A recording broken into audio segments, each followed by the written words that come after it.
आइए projectile motion का हम लोग पहला क्लास देखते हैं।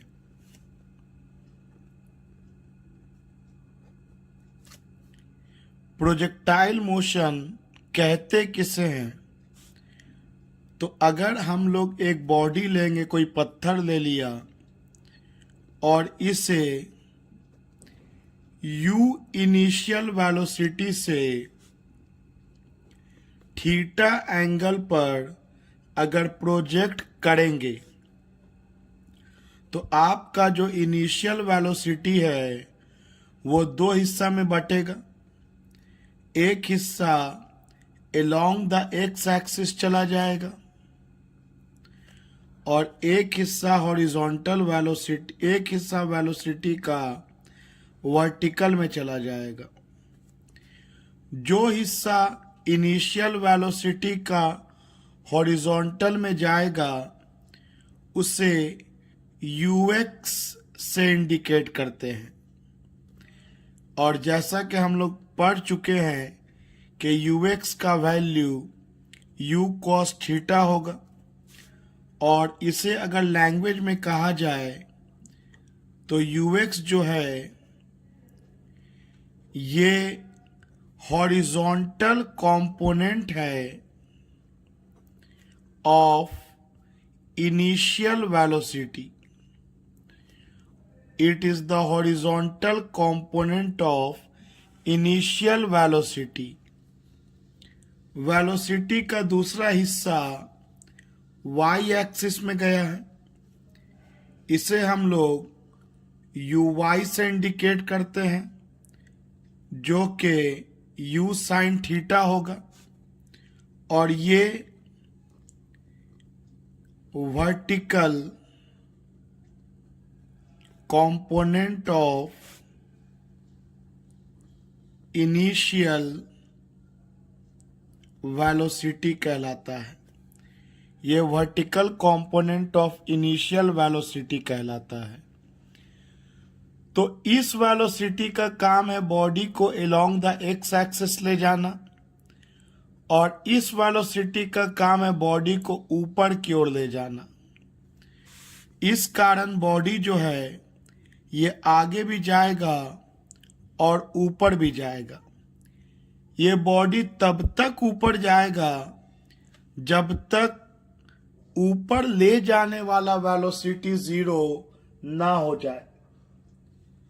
तो चलिए, ये वेलोसिटी क्यों जीरो होगा और इस वेलोसिटी का क्या होगा, इसके लिए हम लोग एक फोर्स को कंसीडर करते हुए एक डायग्राम बनाते हैं और फिर हम लोग ऊपर वाले फिगर में जाएंगे। तो जैसा कि हम लोगों ने देखा कि अगर किसी बॉडी को u इनिशियल वेलोसिटी से प्रोजेक्ट करते हैं हॉरिजॉन्टल के साथ थीटा एंगल बनाकर, तो ये दो हिस्सा में ब्रेक करता है। एक इनिशियल वेलोसिटी का हॉरिजॉन्टल कंपोनेंट और दूसरा इनिशियल वेलोसिटी का वर्टिकल कंपोनेंट। इस बॉडी का मास m है, तो एक तो नेचुरल फोर्स लग रहा होगा, mg वर्टिकली डाउनवर्ड लग रहा होगा। ये जो फोर्स लग रहा होगा ये y एक्सिस में लग रहा होगा। y एक्सिस में अर्थ का सेंटर किसी भी बॉडी को अपनी तरफ खींचता है और अर्थ का सेंटर जो फोर्स लगाता है that is called mg, weight of the body. तो इस m मास के बॉडी पर mg फोर्स तो नीचे लग गया। अब सोचिए इस m मास के बॉडी पर x डायरेक्शन में कौन सा फोर्स लगेगा? तो m मास के बॉडी पर x डायरेक्शन में कोई भी फोर्स नहीं लगेगा क्योंकि mg पूरा का पूरा वर्टिकली डाउनवर्ड है। अगर ये mg तिरछा होता तब इसका कुछ कंपोनेंट x में जाता और कुछ कंपोनेंट y में जाता। लेकिन जैसा कि आप वेक्टर में देखा है, अगर पूरा का पूरा वेक्टर वाई एक्सिस में है तो एक्स में इसका कोई हिस्सा ब्रेक होने वाला नहीं है। वैसे भी किसी का भी कंपोनेंट निकालना होता है तो उसके हेड से परपेंडिकुलर ड्रॉ करते हैं, उसके हेड से परपेंडिकुलर ड्रॉ करते हैं, और इसके हेड से अगर हम परपेंडिकुलर ड्रॉ करेंगे एक्स के लिए तो ये ओरिजिन से कट कर जाएगा। इसका मतलब इसका कोई भी component along the x axis नहीं होगा, मतलब एक्स डायरेक्शन में कोई फोर्स बॉडी पर नहीं लगेगा। और जैसा कि हम लोग जानते हैं फोर्स होता है मास इनटू एक्सीलरेशन। या ध्यान देना है कि एक्स में बात करेंगे तो एक्स का लिखेंगे और वाई डायरेक्शन में बात करेंगे तो वाई का लिखेंगे, क्योंकि प्रोजेक्टाइल मोशन एक प्लेन का मोशन है। It is motion in plane. X axis and Y axis को कंसिडर किया जाता है। क्योंकि बॉडी का मास 0 नहीं हो सकता है तो जरूर एक्सीलरेशन 0 हुआ होगा along the x डायरेक्शन। We will not just say कि एक्सीलरेशन 0 होगा, ये आप गलत शब्दों का इस्तेमाल कीजिएगा, बल्कि आपको साफ साफ समझना और कहना है कि एक्सीलरेशन एक्स डायरेक्शन का 0 होगा। एक्सीलरेशन अलोंग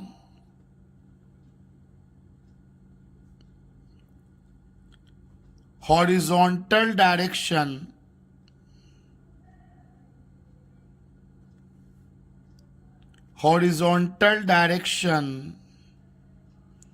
that is इस फिगर के अनुसार along x axis will be 0। Acceleration along horizontal direction मतलब along x axis will be 0। और क्योंकि एक्सेलरेशन 0 है तो 0 एक्सेलरेशन का मतलब होता है कि वेलोसिटी में कोई चेंज नहीं आएगा। तो अगेन अगर आप ये वर्ड यूज करते हैं कि वेलोसिटी में कोई चेंज नहीं आएगा तो ये गलत वर्ड आपने यूज किया है, बल्कि एक्स में एक्सेलरेशन 0 है तो आप कहिएगा कि एक्स डायरेक्शन के वेलोसिटी में कोई चेंज नहीं आएगा। सो इट मीन्स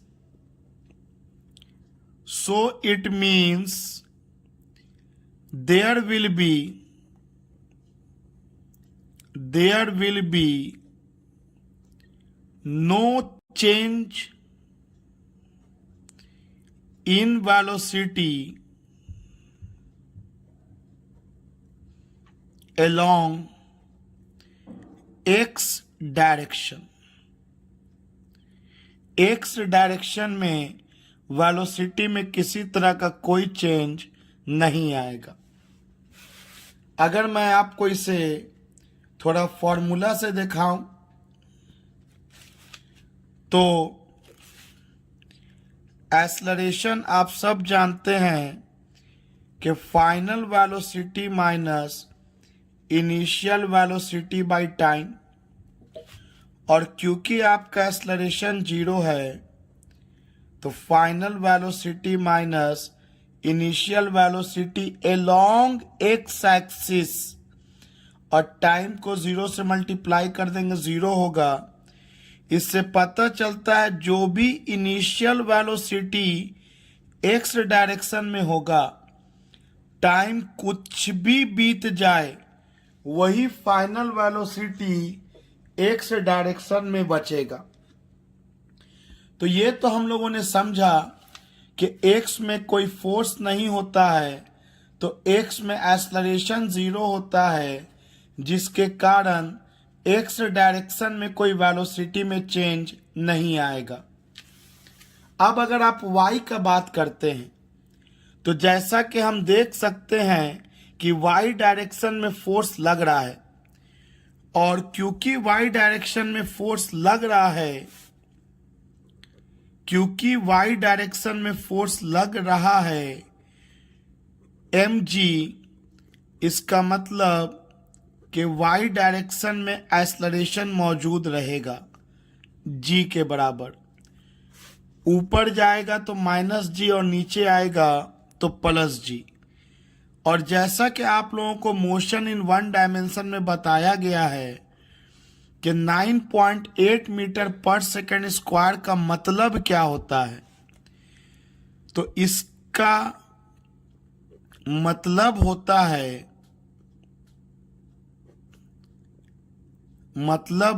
है हर 1 सेकंड में वेलोसिटी बढ़ेगा या घटेगा नहीं लिखूंगा यहाँ पे। हर 1 सेकंड में वेलोसिटी y डायरेक्शन में, ये मेंशन करना बहुत ज़रूरी है क्योंकि आपका स्ट्रेट लाइन नहीं है, यहाँ आपका दो डायरेक्शन है, x भी है और y भी है। तो 9.8 मीटर पर सेकंड स्क्वायर, इसका मतलब होता है हर 1 सेकंड में वेलोसिटी y डायरेक्शन में 9.8 मीटर पर सेकंड से बदलेगा y डायरेक्शन में हर 1 सेकंड में बदलेगा, जबकि x डायरेक्शन में वेलोसिटी में कोई चेंज नहीं आएगा। तो लौटते हैं हम लोग अपने ऊपर वाले फिगर में।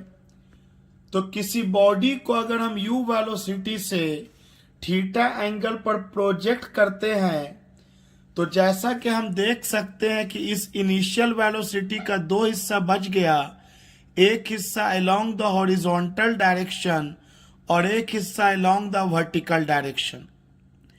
तो इस हिस्से का काम है बॉडी को आगे ले जाना और इस हिस्से का काम है बॉडी को ऊपर ले जाना। और जैसा कि हम सीख चुके हैं कि अगर t टाइम पर हम किसी पॉइंट पर पहुंचे हैं तो टेंजेंट ड्रॉ करेंगे तो ये वेलोसिटी का डायरेक्शन देगा। टेंजेंट का मतलब होता है सटा करके एक लाइन को खींच देना, जिसके साथ अगर हम ऐसे खींच के रेडियस बनाना चाहें तो 90 डिग्री बने। तो टेंजेंट ड्रॉ करेंगे तो ये वेलोसिटी का डायरेक्शन देगा। और इस तरफ हम लोगों का एक्स एक्सिस है, डेफिनेटली एंगल जो है वो आपका चेंज हुआ होगा। यहाँ पर एंगल थीटा है, यहाँ पर एंगल आपका थीटा डैश हुआ होगा। इस वेलोसिटी को ब्रेक करेंगे, कोई भी वेक्टर 2 हिस्सा में ब्रेक होता है। इस तरफ हो जाएगा v cos थीटा डैश और इसके परपेंडिकुलर हो जाएगा v sin थीटा डैश। और ये v cos थीटा डैश का जो न्यूमेरिकल वैल्यू होगा वो u cos थीटा के न्यूमेरिकल वैल्यू के कंफर्म है कि बराबर होगा, क्योंकि जैसा कि हम लोग जान चुके हैं कि हॉरिजॉन्टल डायरेक्शन में वेलोसिटी में कोई चेंज नहीं आता है। तो v cos थीटा डैश का वैल्यू u cos थीटा के बराबर होगा, और जबकि v sin theta dash definitely छोटा होगा u sin थीटा के।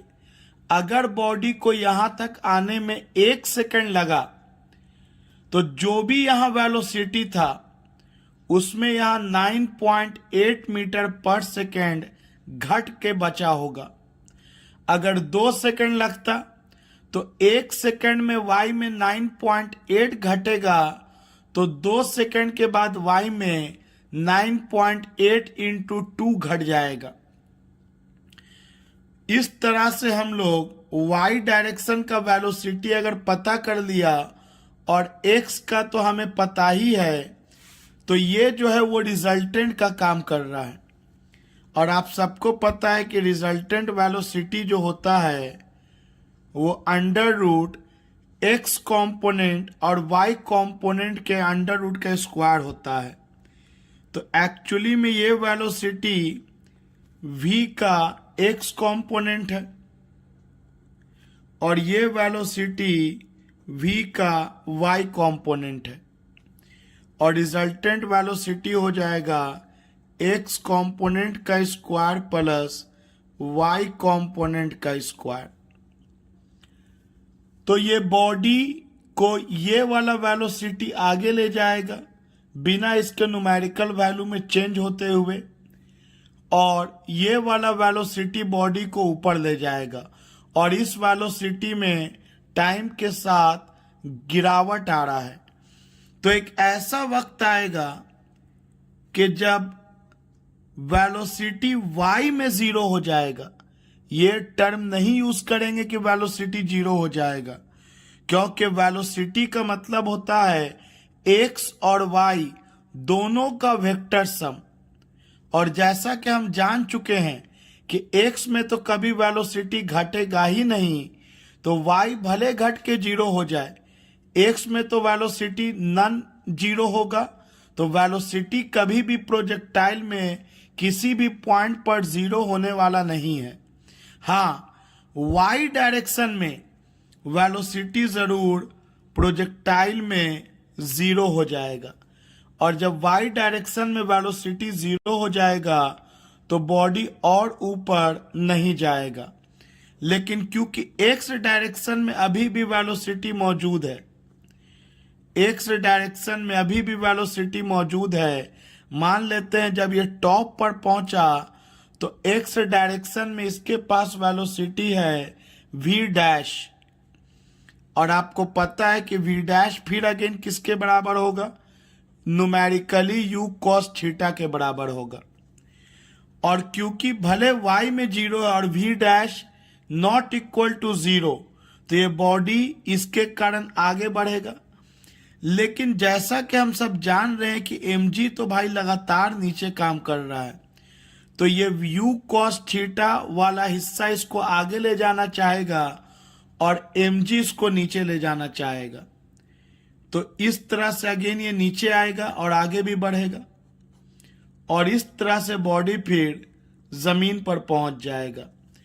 तो प्रोजेक्टाइल मोशन ओवरऑल हुआ किसके वजह से? तो प्रोजेक्टाइल मोशन ओवरऑल हुआ due to gravitational force of earth. Earth के ग्रेविटेशनल फोर्स के कारण, इस mg के कारण, पहले तो इस mg के कारण ये वेलोसिटी y डायरेक्शन में लगातार घटा और ये घटते घटते y डायरेक्शन में वेलोसिटी जीरो हो गया और फिर इसी mg के कारण बॉडी y डायरेक्शन में फिर नीचे आया। डेफिनेटली टॉप पर पहुंचने के बाद हॉरिजॉन्टल वेलोसिटी में तो भाई अभी भी चेंज नहीं आएगा और कभी भी चेंज नहीं आएगा, क्योंकि x डायरेक्शन में कोई फोर्स नहीं तो एक्सेलरेशन जीरो, तो वेलोसिटी में नो चेंज। जबकि y डायरेक्शन में आपका अब हर एक सेकंड में वेलोसिटी 9.8 मीटर पर सेकंड से बढ़ेगा। तो हम लोग इंट्रोडक्शन समझा कि प्रोजेक्टाइल मोशन होता क्या है और इसके कुछ पैरामीटर्स को हम लोगों ने सीखा। आइए अब हम लोग इससे रिलेटेड कुछ और हिस्से को पता करते हैं, जैसे कि रेंज किसे कहते हैं, टाइम ऑफ फ्लाइट किसे कहते हैं और मैक्सिमम वर्टिकल हाइट किसे कहा जाता है। देखिए, तो हमारे पास एक रेफरेंस फ्रेम है जिधर इधर x कोऑर्डिनेट है और इधर y कोऑर्डिनेट है। XY प्लेन में एक बॉडी को हम लोग u वेलोसिटी से थीटा एंगल पर उछाल दिए, तो ये इनिशियल वेलोसिटी का दो हिस्सा बटेगा। एक हिस्सा इनिशियल वेलोसिटी का हॉरिजॉन्टल में जाएगा u cos थीटा जिसे यूएक्स कहा जाता है, और एक हिस्सा हॉरिजॉन्टल वेलोसिटी का वाई में जाएगा यू वाई, जिसे यू साइन थीटा कहा जाता है। और इस तरह से बॉडी आगे भी जाएगा और ऊपर भी जाएगा तब तक जब तक वाई डायरेक्शन का वेलोसिटी 0 ना हो जाए, क्योंकि हर एक सेकंड में वाई डायरेक्शन में वेलोसिटी 9.8 मीटर पर सेकंड से घट रहा है। तो एक ऐसा वक्त आएगा कि बॉडी अपने टॉप हाइट पर पहुंच जाएगा और उस जगह पर वाई डायरेक्शन में जो वेलोसिटी होगा वो 0 होगा, जबकि एक्स डायरेक्शन में जो वेलोसिटी होगा वो डेफिनेटली यू कॉस थीटा के बराबर होगा। और हर पल mg का जहां तक बात है तो आप किसी भी पॉइंट का बात कर लीजिए, mg लगातार कॉन्स्टेंटली नीचे की ओर लग रहा था और इसके बाद mg के कारण बॉडी नीचे आएगा और अल्टीमेटली इसका वेलोसिटी y में बढ़ते बढ़ते बॉडी जमीन पर पहुंच जाएगा। तो ये जो ओरिजिन से टॉप तक जाने का जो टाइम है, इसे टाइम ऑफ असेंट कहा जाता है। टाइम ऑफ असेंट, चढ़ने का टाइम। और टॉप से लेके अगेन उसी रिफरेंस फ्रेम के सेम लेवल पर आने का जो टाइम है, इसे टाइम ऑफ डिसेंट कहा जाता है, उतरने का टाइम। और ये जो टोटल टाइम लगा, time of ascent plus time of descent, इस टोटल टाइम को टाइम ऑफ फ्लाइट कहा जाता है, कैपिटल टी। इसे टाइम ऑफ फ्लाइट कहा जाता है, जितना देर तक बॉल हवा में है। डेफिनेटली कैपिटल टी स्केलर सम होगा t1 का और t2 का, टाइम ऑफ असेंट का और टाइम ऑफ डिसेंट का। अगर आप ध्यान से देखिएगा इस फिगर को, तो इस फिगर में दो लीनियर मोशन हो रहा है एक साथ। जैसे इस बॉल को जब मैंने उछाला u वेलोसिटी से थीटा एंगल पर, तो हॉरिजॉन्टल कंपोनेंट के कारण आगे बढ़ा और वर्टिकल के कारण ऊपर जा रहा है, और फिर mg के कारण ऊपर जाने वाले वेलोसिटी में चेंज आएगा और 0 होके वापस नीचे आएगा। तो अगर आप ध्यान दो तो बॉडी का हर पल कोऑर्डिनेट चेंज हो रहा है, हर पल इसका कोऑर्डिनेट चेंज हो रहा है। देखिए शुरुआत में तो इसका कोऑर्डिनेट 0,0 है। थोड़ा देर बाद जब बॉडी यहां आया तो इसका कोऑर्डिनेट x1 और इधर हो गया इसका y1। थोड़ा देर बाद फिर इसका कोऑर्डिनेट x2 और ये कोऑर्डिनेट हो गया y2। उसके थोड़ा देर बाद ये कोऑर्डिनेट हो गया x3 और ये कोऑर्डिनेट हो गया y3। इस तरह से एक ऐसा वक्त आएगा जब बॉडी अपने y के मैक्सिमम वैल्यू पे पहुंच जाएगा। इसके बाद क्योंकि आपके y डायरेक्शन का वेलोसिटी 0 हो जाता है घटते घटते, तो इसके बाद बॉडी नीचे आएगा और y का वैल्यू अगेन टाइम के साथ बढ़ने के बजाय y का वैल्यू टाइम के साथ घटना स्टार्ट करेगा, टाइम के साथ घटना स्टार्ट करेगा। लेकिन जहां तक x की बात है, x लगातार इंक्रीज करता जा रहा है और जब बॉल गिरेगा जमीन पर, उस पल x का जो वैल्यू होगा ये मैक्सिमम होगा। और y का वैल्यू फिर अगेन 0 का 0 हो गया। मतलब शुरुआत में भी y 0 है और अगर अंत तक देखे तो भी y 0 है। हाँ, बीच में एक ऐसा वक्त आया था जब y का वैल्यू मैक्सिमम था और इसी मैक्सिमम वैल्यू ऑफ y को हम लोग जनरली कैपिटल H से इंडिकेट करते हैं, जिसे मैक्सिमम वर्टिकल हाइट कहा जाता है। y का जो मैक्सिमम वैल्यू है जिसे हम लोग कैपिटल H से इंडिकेट करते हैं, इसे मैक्सिमम वर्टिकल हाइट कहा जाता है। और जो x का सबसे बड़ा वैल्यू है, जो मैक्सिमम वैल्यू ऑफ x है, इसे रेंज कहा जाता है, कॉल्ड रेंज। इसे रेंज कहा जाता है, कैपिटल R से इंडिकेट करते हैं हम लोग। तो अब अगर आप ऊपर और नीचे का फिगर को एक बार देखिएगा तो हमारे पास time of ascent, time of descent, time of flight के अलावा हमारे पास मैक्सिमम वर्टिकल हाइट और रेंज मौजूद है। आइए अब हम इन सभी का एक फॉर्मूला प्रॉपरली तैयार करते हैं। तो जैसा कि आप देख सकते हैं कि एक बार पार्टिकल को अलोंग द एक्स एक्सिस सोचेंगे कि एक गाड़ी कांस्टेंट वेलोसिटी के साथ एक्स डायरेक्शन में जा रहा है, और फिर आप सोचिएगा कि एक पत्थर को u साइन थीटा वेलोसिटी से ऊपर उछाल दिया गया। एक पत्थर को u से नहीं ऊपर उछाला गया, u साइन थीटा वेलोसिटी से ऊपर उछाल दिया गया। ये पत्थर यहां तक ऊपर जाएगा और फिर ऊपर जाने पर यहां पर इसका वेलोसिटी 0 हो जाएगा और फिर ये पत्थर वहां से नीचे आएगा।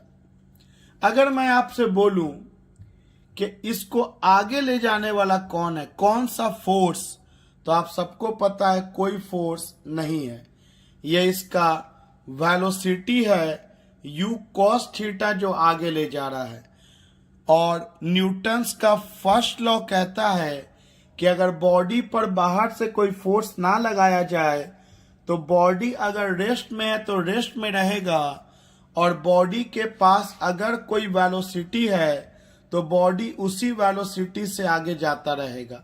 तो एक्चुअली में ये न्यूटन्स के फर्स्ट लॉ को ओबे कर रहा है, इनर्शिया ऑफ मोशन। और अगर वाई डायरेक्शन का बात किया जाए तो वाई डायरेक्शन में अगर आपसे पूछे कौन सा फोर्स ऊपर ले जा रहा है, तो हम लोग को हमेशा लगता है कि बॉडी ऊपर जा रहा है तो कोई फोर्स ही लग रहा होगा।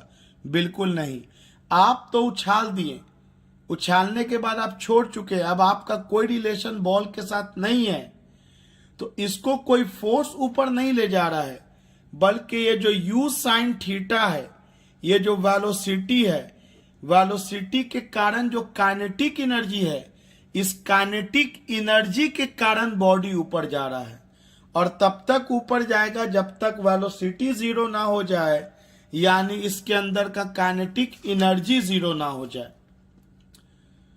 तो ये तो कंसेप्चुअल पॉइंट था। आइए अब हम लोग इसका डिराइवेशन देखते हैं। तो आइए हम लोग अब इक्वेशंस तैयार करते हैं रेंज का, व मैक्सिमम वर्टिकल हाइट का और टाइम ऑफ फ्लाइट का। तो एक बॉडी को अगर हम लोग u वेलोसिटी से थीटा एंगल पर प्रोजेक्ट कर देंगे तो इसका एक हिस्सा टूटेगा u cos थीटा और इसका दूसरा हिस्सा टूटेगा u sin थीटा। Due to horizontal component of velocity ये आगे जाएगा and due to vertical component ऊपर जाएगा।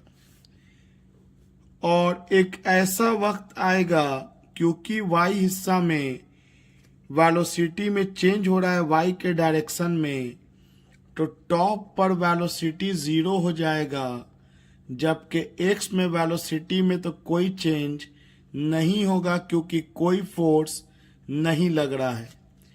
और इस तरह से बॉडी फिर वाई डायरेक्शन में फिर वेलोसिटी बढ़ेगा, जबकि एक्स में ना बढ़ेगा ना घटेगा, और अल्टीमेटली बॉडी उसी लेवल पे वापस आ जाएगा।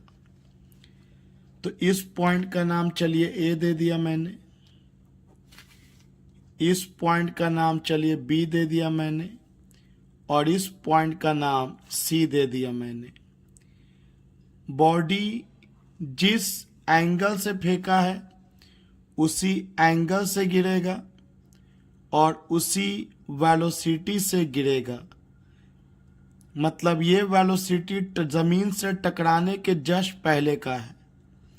अगर सेम लेवल का कहानी है तो उसी एंगल पे गिरेगा और उसी वेलोसिटी पे से गिरेगा। इसको हम लोग प्रूव भी कर लेंगे थोड़ा देर में। तो चलिए, ये भी जो वेलोसिटी है फाइनली ये भी दो हिस्सा में बटेगा।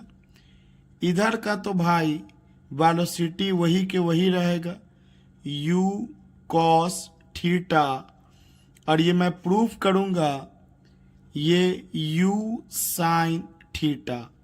वेलोसिटी का मैग्नीट्यूड वही रहेगा, डायरेक्शन लेकिन चेंज कर गया।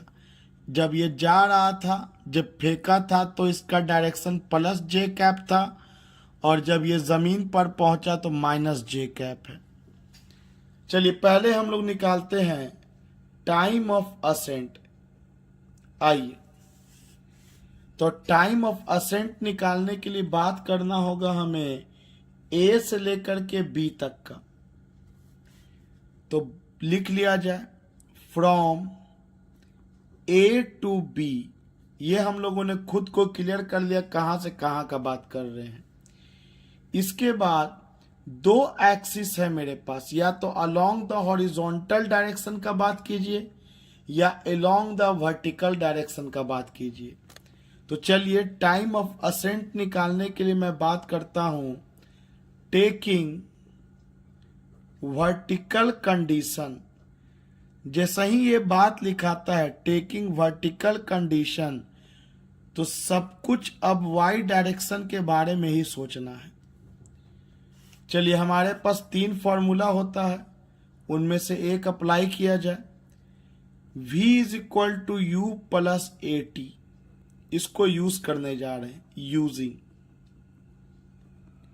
बस v के जगह पे आ जाएगा वी वाई, u को रिप्लेस करेगा यू वाई, a को रिप्लेस करेगा ए वाई, और टाइम हो गया t1।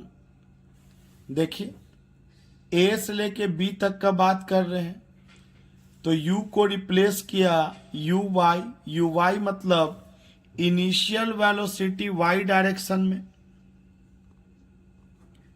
और v को रिप्लेस किया v y final velocity y direction में, क्योंकि a इनिशियल हो गया और b फाइनल हो गया, और A Y acceleration along y direction, जो कि हम सब जानते हैं कि अभी जा रहा है तो माइनस जी, और यहां से यहां तक का टाइम t1।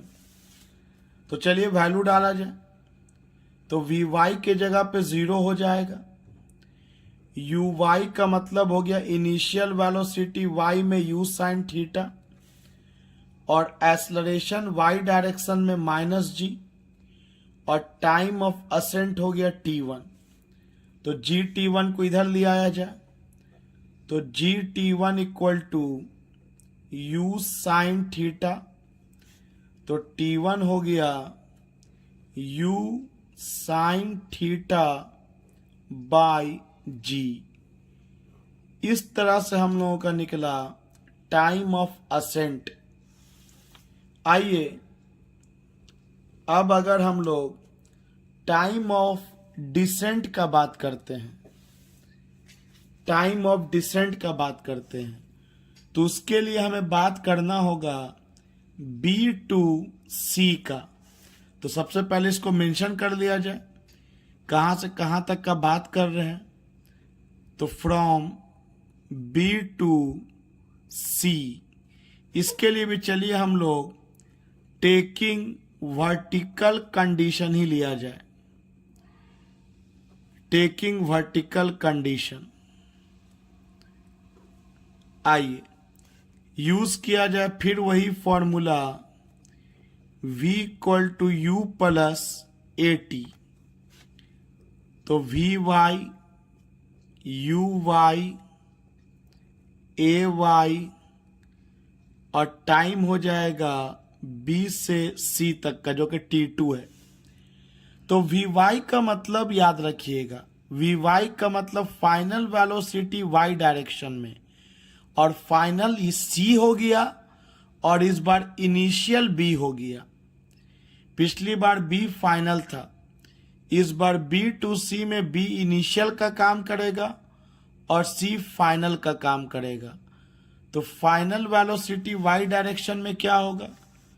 तो जैसा कि हम सब जानते हैं कि जितना वेलोसिटी से फेंकेंगे आइडियल प्रोजेक्टाइल है उतना ही वेलोसिटी से ज़मीन पर आएगा और उतना ही एंगल से भी आएगा।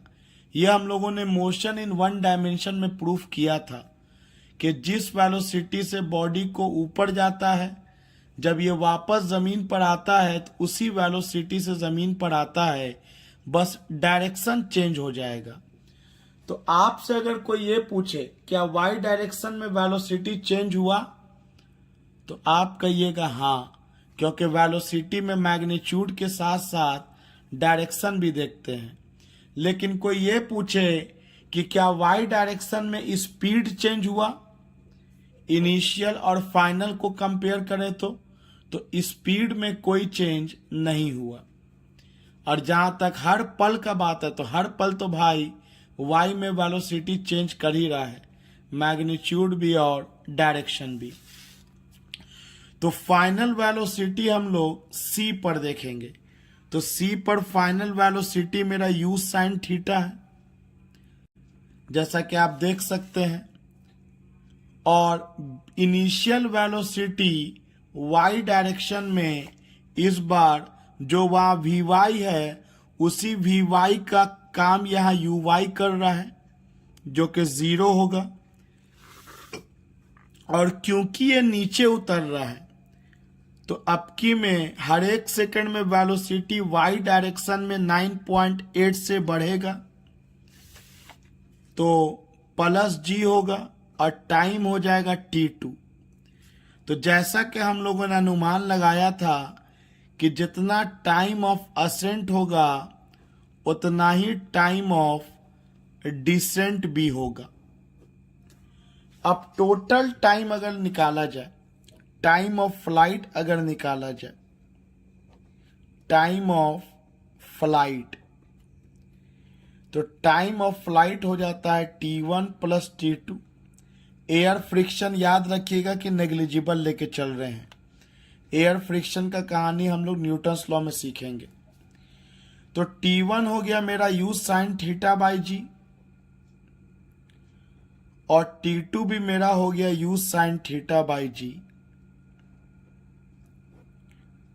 तो आपका टाइम ऑफ फ्लाइट का फॉर्मूला आया 2u साइन थीटा बाई जी। आपका टाइम ऑफ फ्लाइट का फॉर्मूला आया 2u साइन थीटा बाई जी। इसका मतलब टाइम ऑफ फ्लाइट को u साइन थीटा से मतलब है, मतलब वेलोसिटी के वर्टिकल कंपोनेंट से मतलब है। आइए आगे बढ़ते हैं। हॉरिजॉन्टल कंपोनेंट का इसमें कोई रोल नहीं है। देखिए इसको बनाने का एक और तरीका भी है, second method, time of flight को निकालने का डायरेक्ट। अगर हम लोग सीधे बात कर लें फ्रॉम ए टू सी, मतलब जहां से फेंका और जहां फाइनली गिरा, तो अगर आप देखिएगा तो ए पर y भी 0, x भी 0, और जब हम c पर पहुंचेंगे तो x तो अपने मैक्सिमम वैल्यू को गेन कर लेगा जिसे हम लोग रेंज कहते हैं, लेकिन सी पर वाई कोऑर्डिनेट फिर 0 हो जाएगा, मतलब सी पर एक्स तो आर हो जाएगा बट वाई विल बी 0। तो अगर हम बात करते हैं from A to C direct, तो ए टू सी तक का टाइम को तो टाइम ऑफ फ्लाइट कहा जाता है। तो फ्रॉम ए टू सी, और कौन से कंडीशन को ले लेते हैं हम लोग, तो चलिए टेकिंग वर्टिकल कंडीशन। कंडीशन तो भाई हम लोग जरूरत के अनुसार लेते हैं, कभी वर्टिकल कभी हॉरिजॉन्टल। वो प्रैक्टिस कीजिएगा तो आपको समझ में आएगा कि कौन सा कंडीशन लेना चाहिए। खुद से ट्राई कीजिए, हॉरिजॉन्टल लेके देखिए बन पाता है कि नहीं। एक्सपेरिमेंट जितना ज़्यादा कीजिएगा पढ़ाई के साथ, उतना ज़्यादा आपका दिमाग साइंटिफिक होगा। साइंस पढ़ने का मतलब वही होता है। तो चलिए ए टू सी का अगर बात किया जाए तो यूजिंग एक फॉर्मूला होता है S equal to u t plus half a t square. S के जगह पे एस वाई, यू के जगह पे यू वाई, टाइम के जगह पर capital T time of flight, A के जगह पे ए वाई और टाइम के जगह पे टी का स्क्वायर। तो बताइए आपका ए टू सी में अगर बात करें तो आपका वाई में तो डिस्प्लेसमेंट 0 हो गया, क्योंकि ओरिजिन पे भी 0 था और जहां गिरा वहां भी 0। इनिशियल टू फाइनल तो वाई में 0 हो गया। यू वाई का तो मतलब हो गया यू साइन थीटा और टाइम हो गया टी, और एक्सलरेशन ड्यू टू ग्रेविटी तो आपका माइनस जी, और टाइम हो गया टी स्क्वायर। कुछ लोग यहां कंफ्यूज करते हैं इस तरह से, सर अगर हम ए टू सी का बात करेंगे तब तो यहां माइनस जी भी आ रहा है प्लस जी भी आ रहा है। तो आप लोगों को मोशन इन वन डायमेंशन में बताया गया था कि जो शुरुआत में जी होता है उसी को पूरे इक्वेशन में कंसिडर कर लिया जाता है। आधा आधा रास्ते का नहीं सोचते हैं। तो शुरुआत में आपका फेंकते समय जी माइनस में है, सो पूरे रास्ते में आप माइनस लेके ही बनाओगे तो आपका इक्वेशन का जो भी आंसर आएगा वो बिल्कुल सही आएगा। तो इसलिए मैंने इसको बिना झिझक वाई डायरेक्शन में एक्सलरेशन माइनस जी ले लिया गया। तो चलिए इस हिस्सा को इधर लेके आते हैं। Half G T square equal to you sine theta T, एक टी से एक टी कैंसिल, मुझे टाइम ऑफ फ्लाइट निकालना है। तो T equal to 2u sine theta by G. देखिए इससे भी हमें टाइम ऑफ फ्लाइट निकल गया, और पिछली बार मैंने थोड़ा डिटेल दिया था time of ascent plus time of descent. तो ये तो हम लोगों ने टाइम ऑफ फ्लाइट निकाला। आइए अब हम लोग बात करते हैं हॉरिजॉन्टल रेंज का। हॉरिजॉन्टल रेंज का मतलब कितना मैक्सिमम एक्स डायरेक्शन में बॉडी कवर करेगा। तो जाहिर सी बात है हॉरिजॉन्टल रेंज के लिए हम लोग बात करेंगे from A to C. A to C जहां से फेंका और जहां फाइनली गिरा, और इसमें डेफिनेटली हम लोग को यूज करना होगा taking horizontal condition. Taking horizontal condition. आइए पहले तो ये क्लियर कर लिया हम लोग कि कहां से कहां तक का बात करना है। फिर हम लोगों ने ये क्लियर कर लिया कि हम लोगों को हॉरिजॉन्टल कंडीशन का बात करना है। तो using s equal to u t plus half a t square, s को रिप्लेस करेगा एस एक्स, यू को रिप्लेस करेगा यू एक्स, और आपको पता है कि ए से लेके सी तक के टाइम को टाइम ऑफ फ्लाइट कहते हैं। एक्सलरेशन को रिप्लेस करेगा एक्सलरेशन अलोंग एक्स डायरेक्शन, और टाइम तो इंडिपेंडेंट होता है एक्स और वाई के। तो एस एक्स, ए से लेके सी तक का एक्स में डिस्प्लेसमेंट कितना है, तो यही तो रेंज है आर। यू एक्स का मतलब हो गया यू कॉस थीटा, और टाइम ऑफ फ्लाइट हम लोग ऊपर इक्वेशन लाए हुए हैं 2u साइन थीटा बाई जी, और हॉरिजॉन्टल डायरेक्शन में क्योंकि फोर्स नहीं काम करता है तो एक्सलरेशन 0। तो फाइनली आपको रेंज का फॉर्मूला आ गया 2u into U square sine theta cos theta divided by G. ये आपको रेंज का फॉर्मूला आ गया। अब यहां हम लोग एक सिंपल सा मैथमेटिकल फॉर्मूला का यूज करेंगे कि 2 sine theta into cos theta को क्या लिख सकते हैं। और आप देखिएगा ध्यान से, तो रेंज डिपेंड किया आपका वेलोसिटी के हॉरिजॉन्टल कंपोनेंट पे भी और वर्टिकल कंपोनेंट पर भी। चलिए आगे बढ़ते हैं। तो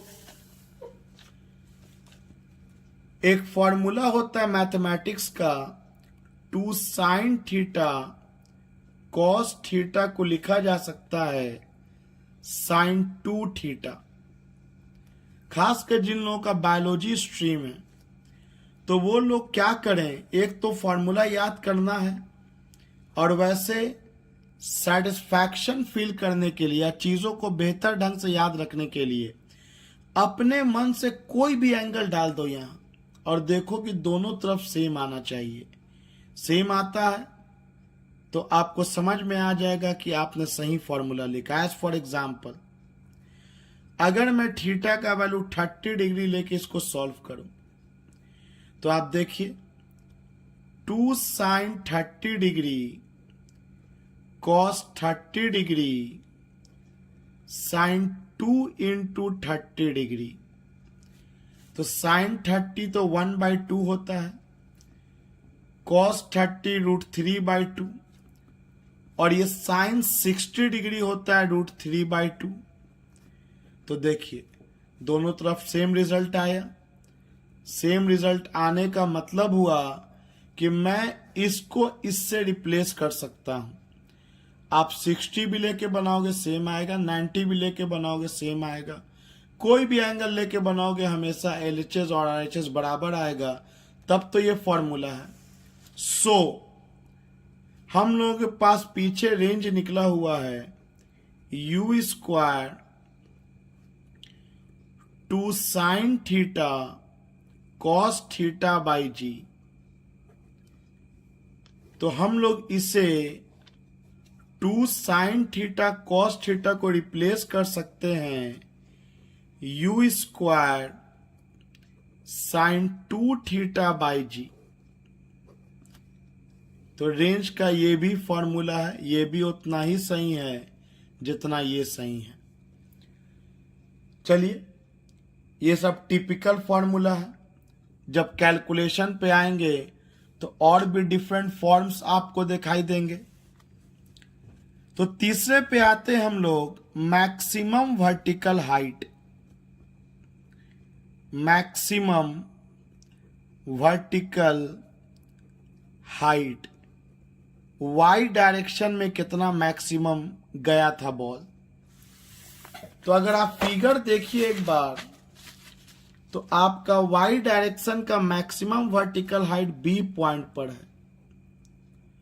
तो अब की में हम बात करेंगे फ्रॉम ए टू बी और लेंगे टेकिंग वर्टिकल कंडीशन, जिसमें फाइनल वेलोसिटी y में 0, इनिशियल वेलोसिटी y में u साइन थीटा, और एक्सलरेशन आपका -g काम करेगा। तो चलिए आइए हम लोग मैक्सिमम वर्टिकल हाइट के लिए बात करते हैं from A to B taking vertical condition,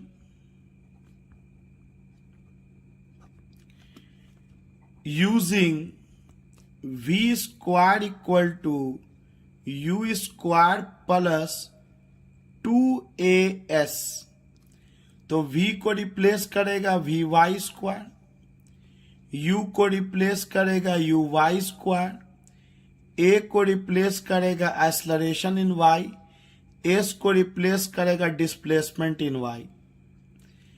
तो आप जैसा कि जानते हैं कि b टॉप पॉइंट है, और टॉप पॉइंट इसीलिए क्योंकि वर्टिकल डायरेक्शन में वेलोसिटी 0 हो गया, इक्वल टू ये हो जाएगा u साइन थीटा का होल स्क्वायर, मतलब u square sine square theta, और एक्सेलरेशन माइनस g, और a से लेके b तक y में डिस्प्लेसमेंट हो गया h y में।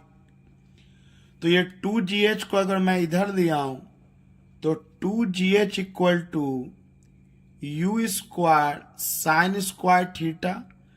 तो फाइनली मैक्सिमम वर्टिकल हाइट हमें आ गया u square sine square theta by 2g।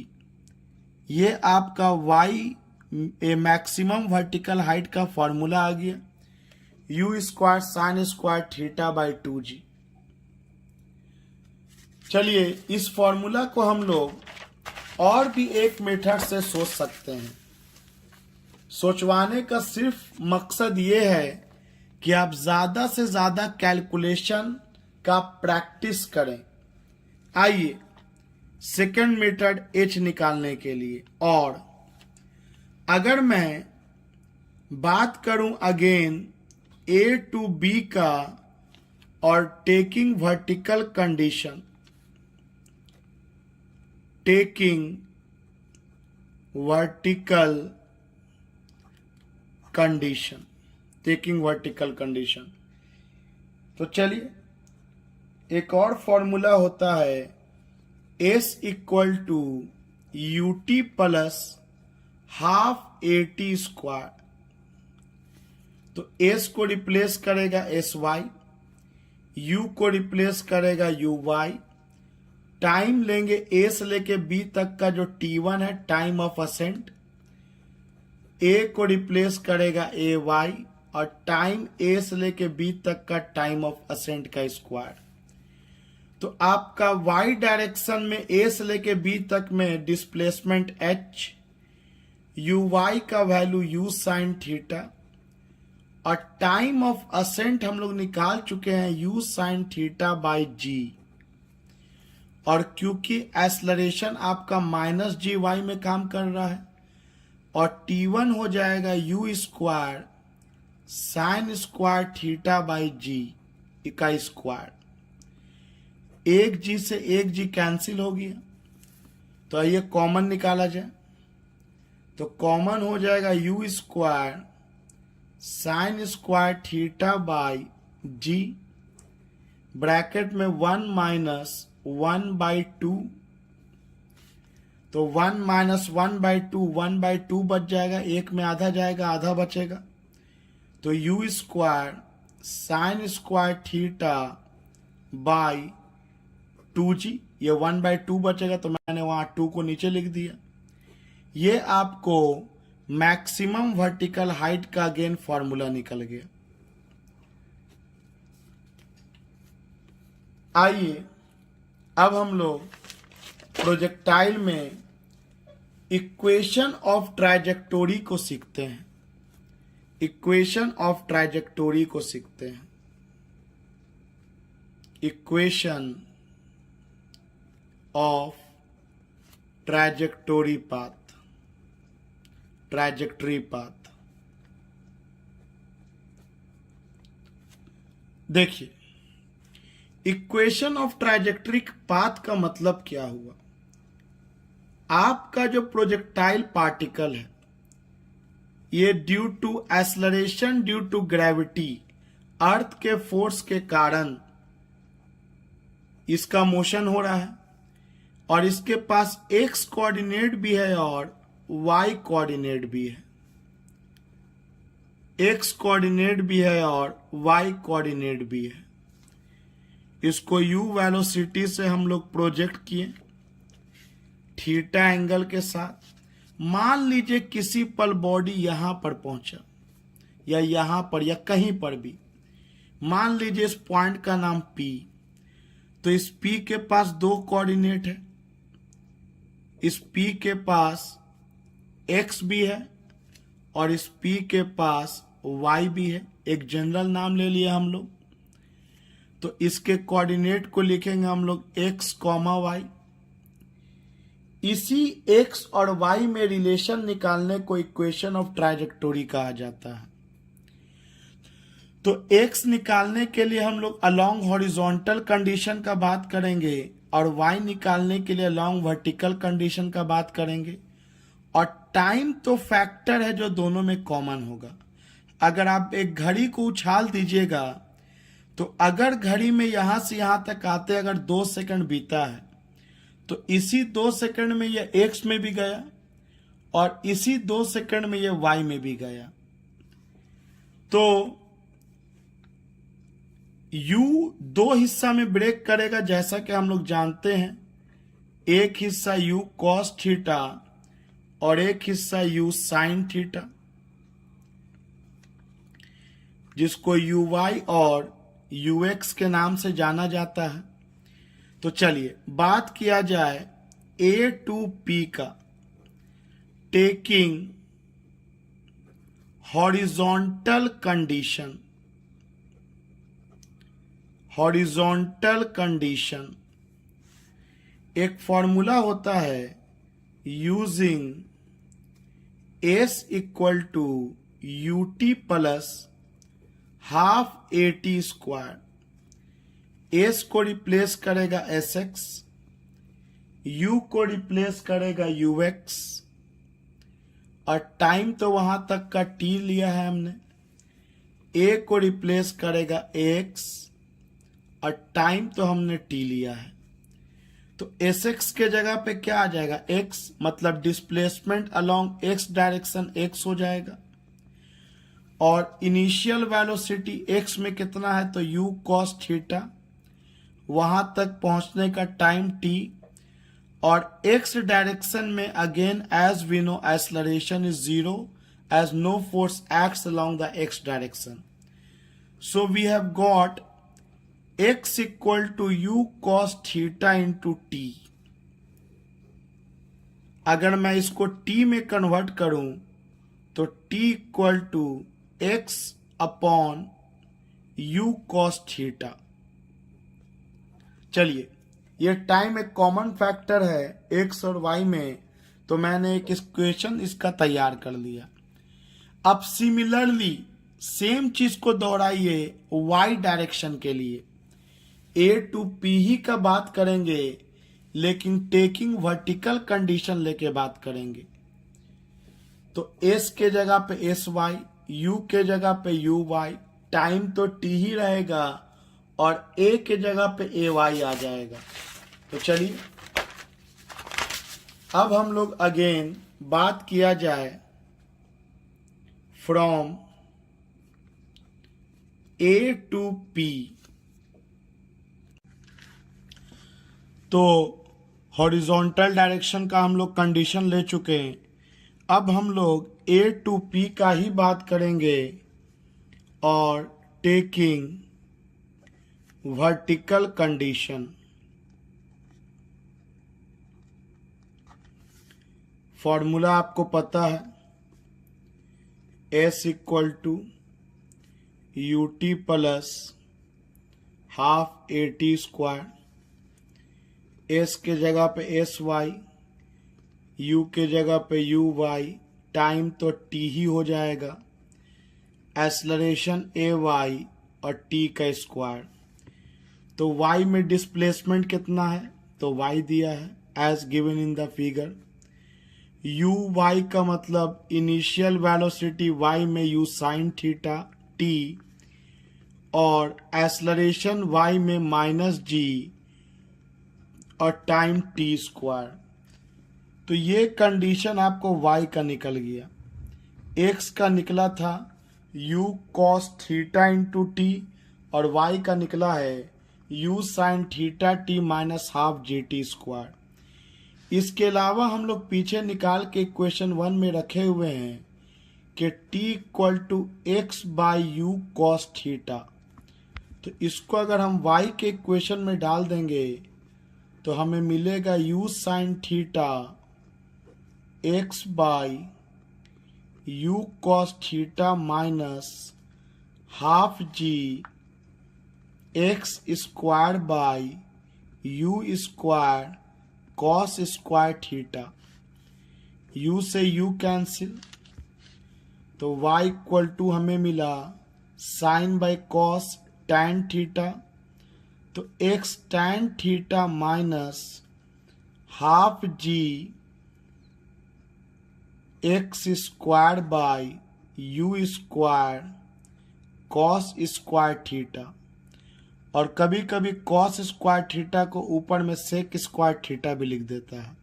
खैर, यही रिलेशन है मेरा y में और x में। आप देख सकते हैं y x पे भी डिपेंड कर रहा है और x स्क्वायर पर भी डिपेंड कर रहा है। तो ये एक हाइपरबोलिक इक्वेशन है।